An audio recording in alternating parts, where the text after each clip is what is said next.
Hello TEDxers, welcome to ASU West. I hope you're having a magnificent day out there, seeing some beautiful talks and having some good experiences. I'm sorry I can't join you, I'm stuck in Puerto Rico this week. So I'm here today for what's not entirely clear to me reason, but we use video games in neuroscience. And so I want to talk to you a little bit about how video games have enhanced our ability to not just examine how the brain works, but also to begin to engineer things about the brain. So I don't know about many people, but I know when I was a young child, I used to look at other people a lot and wonder what was going on inside their minds. When they saw the color red, did they see the same thing I saw? How was it possible that somebody could speak a language other than English? How could they understand that? What did people think about during the day? What did they think about when they saw me?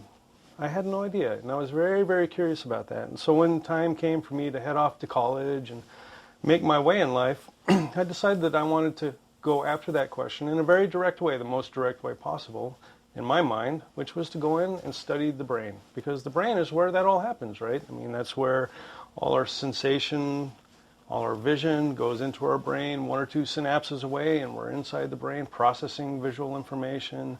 We're processing sound information, turning it into language, understanding what's going on. We're representing the world, remembering things, remembering people, remembering places, having imagery of the things that we've seen out there. And we're making decisions about how to act and then sending signals out to our muscles to make those actions happen. So I can pick up the pen, or I can pick up my mouse and move my cursor around on my screen. So I wanted to get into that. I wanted to understand how that whole thing works. How does this piece of gray tissue that's inside my head turn me and turn you into you? And we all have our brains, and we all have our self-images. And so I began by studying movement. And I studied how we control arm movements and how we control hand movements. And how does the brain process the signals that we get from the world and make decisions about where we're going to put our hand in space? And then how do we implement that? How do we decide which muscles to activate and then activate those muscles to reach out and grasp something? And in all those studies, we learned a lot of things, and I wasn't the only one, of course. There were hundreds of people doing research, and from about the 1950s until about 2000, we learned an enormous amount about how all these things are done inside the brain. So it's very nice to think of the brain as this great big mystery, and I like to do that too, to think of this thing inside my cranium, which is me, but in actual fact, we know an awful lot about how it works. In fact, we know so much about how it works that at this stage, it's becoming possible for us to engineer solutions to broken things inside the nervous system. So, for example, there are probably people in the audience who have deep brain stimulators. This is an electrical device which goes inside the brain and injects current into the brain, and in so doing, in a very specific way, it helps people who have Parkinson's disease to move normally, or people who have essential tremor to not shake when they go to do tasks. We have engineered devices to help with hearing. So a person who's profoundly deaf, we can give them a cochlear implant. The cochlear implant has certain electrical properties. It stimulates neurons, and a person can hear again.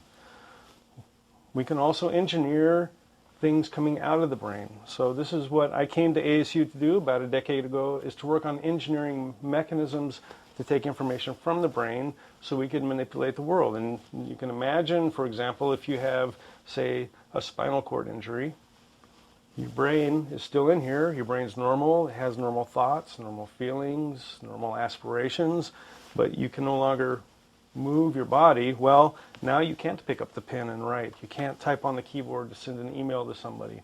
We wanted to be able to help people like that. And we had learned enough about the brain with these research that we had done in humans and in monkeys and all sorts of other animals and computer simulations, that we knew that if we could get certain kinds of signals out of the brain, if we had fast enough computers to process those signals, that we could turn that into a real action. We could essentially read out what you were trying to do with your brain and use that to make something happen in the world. And so about 2000, we began working on that here at ASU. And so I have a nice little video here I want to show you of that. This is a very simple video. It's a video game that we taught monkeys to play. And the video game is very simple. You see that there's two balls in the video game. One ball is jumping around from place to place to place. That's essentially a target.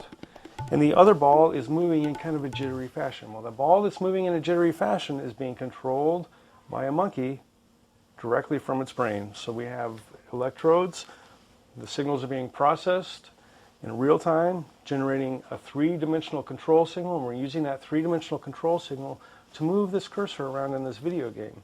This video game enabled us to teach the monkey how to do this, but that's not really the end goal. The real end goal is to be able to do something with that. So this is a three-dimensional signal. You can imagine with a three-dimensional signal all the things we could control. Of course, we could control a wheelchair, we could control a computer. That's almost trivial. We could also control a robotic arm and put a robotic arm out there if you want to grasp something.